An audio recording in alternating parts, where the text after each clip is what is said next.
c'était très gris sur l'Hérault, avec également quelques gouttes de pluie faible. Mais donc ce matin, du soleil, et c'est assez représentatif de ce que vous allez avoir pour aujourd'hui, du soleil majoritaire. Bon, il y a quelques petits bémols, c'est vrai. Pour ce matin, dans l'Est, il y a encore quelques averses entre les reliefs du Jura et le nord des Alpes. Et puis quelques averses également sur le centre-ouest, entre le sud de la Bretagne et la Nouvelle-Aquitaine. Elles sont temporaires, ces averses. Cet après-midi, toujours quelques averses à surveiller. Elles pourront prendre un caractère orageux d'ailleurs.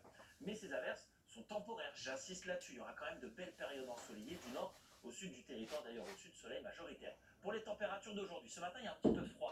On se rapproche du seuil de gelée sans vraiment l'atteindre sur le sud-ouest. Ensuite, pour cet après-midi, on est plutôt aux alentours des valeurs de saison, avec des températures souvent comprises entre 14 et 15 degrés, 19 degrés sur le sud-est. Et pour ces prochains jours, me direz-vous, pour votre week-end à venir, je vous en dis pas plus. En tout cas, je vous en dirai dans une dizaine de minutes, après le journal de Garance. Merci Ange, bonne journée, bon réveil, il est 7h.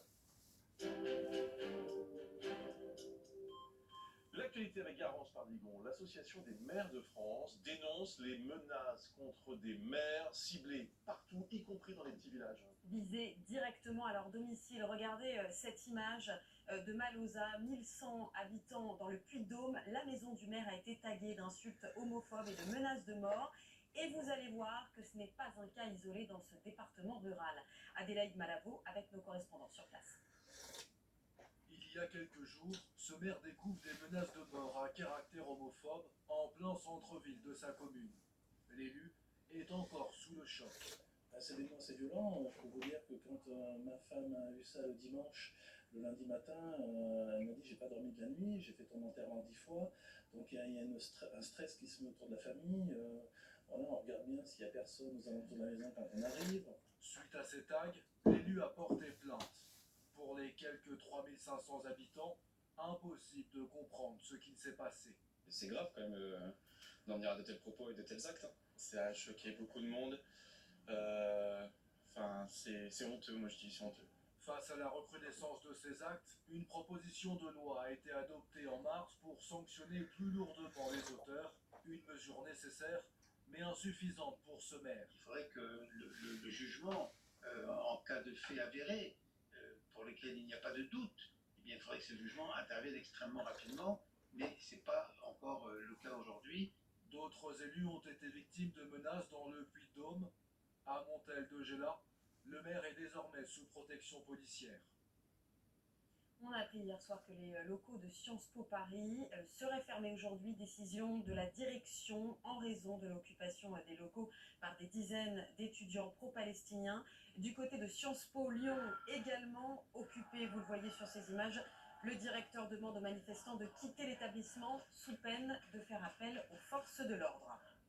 Deuxième nuit sous couvre-feu pour les mineurs et premier bilan pour la police à Nice. Notre équipe a passé la nuit avec les forces de l'ordre niçoises qui se sont livrées à une première vague de contrôle dans les rues. Des mineurs de moins de 13 ans étaient-ils seuls dehors après 23 heures? Que risquent-ils? Joanne Rouquet et Christophe Napoli. Il est 23 heures dans les rues de Nice. Le couvre-feu est activé. Interdiction pour les mineurs de moins de 13 ans d'être dehors. Vous prenez par la rue d'Autun, la rue de Gillot? La police municipale veille dans le secteur de la gare. Premier contrôle et vérification de l'âge. 25 ans pour ce jeune, il n'est pas concerné par l'arrêté. Après Cagnes-sur-Mer ou encore Béziers, c'est au tour de la ville de Nice de prendre une telle mesure. Nous avons des statistiques sur les 2 dernières années qui démontrent que oui, il y a des mineurs de moins de 13 ans. Donc pouvoir faire en sorte que leur place soit à la maison. Les mineurs s'exposent à un rappel à l'ordre et se feront raccompagner chez eux par les policiers. En cas de récidive, ils recevront une contravention de 38 €. 11 secteurs de la ville sont concernés et un couvre-feu plus strict dans le quartier des Moulins, connu pour son trafic de drogue. L'arrêté s'applique aux moins de 16 ans. La plupart des points de deal sont fermés la nuit. Effectivement, il y a très peu de monde, quoi. Donc c'est pas ça qui va indiquer. Si c'est pour vraiment arrêter les trafics de drogue, c'est pas comme ça qu'ils doivent faire. Les patrouilles de police n'auront duré qu'1 heure avant que les rues de Nice se vident. Bilan de l'opération, seulement une poignée de personnes majeures ont été contrôlées. Le témoignage après présent de la mère de Samara, un mois presque jour pour jour après la violente agression de sa fille à la sortie de son collège. L'adolescente de 13 ans, rouée de coups après les cours, n'a toujours pas retrouvé le chemin de son établissement. Une enquête administrative exclut tout harcèlement scolaire ayant mené à cette agression. Écoutez la réaction de sa mère au micro d'Alice Bacco et de Lucas Garcia. L'enquête dit que ce n'est pas du harcèlement. J'aimerais savoir ce que c'est en fait. Ce qu'elle a vécu, l'histoire de ma fille, c'est quoi en fait? Si c'est pas du harcèlement, limite on continue à ne pas la comprendre, à ne pas la croire. Et ma fille, elle en est choquée de ça. Il faut dire le mot victime. Elle a reçu tant de coups, elle a reçu tant d'insultes, tant de choses. C'est important de reconnaître les victimes.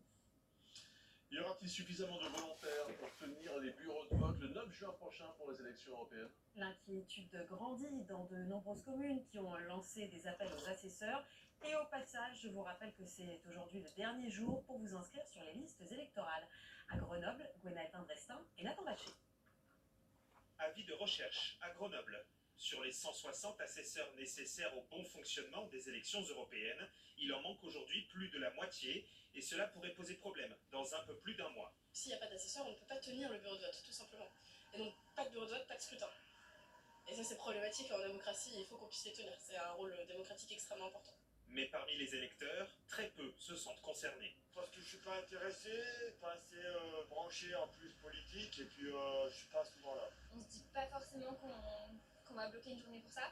Après, si on me propose et qu'on me dit que vraiment on est dans la galère et tout, je pense que je peux me remettre en question, mais de moi-même aller me proposer, peut-être pas. Et s'il y a quelqu'un d'autre qui veut bien le faire, je pense que je laisse ma place. Et pourtant, la loi prévoit que tous les bureaux de vote soient constitués pour assurer un scrutin, que ce soit de gré ou de force. À 8h du matin, ouverture du bureau de vote, le premier des électeurs qui va se présenter, le second peuvent être réquisitionnés par le président du bureau de vote pour assumer la fonction d'assesseur. Lors des dernières élections européennes et régionales, plusieurs municipalités avaient proposé un salaire ou des cadeaux pour inciter les citoyens à devenir assesseurs. On revient maintenant sur ces intempéries qui ont coûté la vie à une femme de 57 ans dans l'Aisne. Emportée par une coulée de boue près de Soissons, nous serons sur place dans nos prochaines éditions. Mais d'abord, partons dans le Calvados, à Livarot, où il y a eu là des inondations éclairs. Souvenez-vous, nous vous montrions hier ces évacuations en urgence d'une dizaine d'habitants. Des entreprises ont également été touchées dans la commune. On va retrouver Guillaume Torel sur place. Vous êtes justement devant l'une de ces sociétés, une société de manutention qui a été touchée. Racontez-nous. Oui, effectivement, Garance, vous le voyez sur ces images de Xavier Tobie, c'est à l'intérieur de cette entreprise, eh bien, deux grosses machines sont déjà hors service. La faute aux inondations, les dégâts se chiffrent déjà avec plusieurs milliers d'euros. Il faut dire que l'eau est montée vite à l'intérieur, pas moins de 30 cm d'eau. Tous les salariés, hier, les 16 salariés de cette entreprise étaient au chômage technique. Et aujourd'hui, eh bien, les prochaines heures seront tout simplement dédiées au nettoyage. Merci Guillaume. Et puis regardez cette image du Brésil. Le pays est touché lui aussi par des inondations meurtrières à sa frontière sud avec l'Uruguay.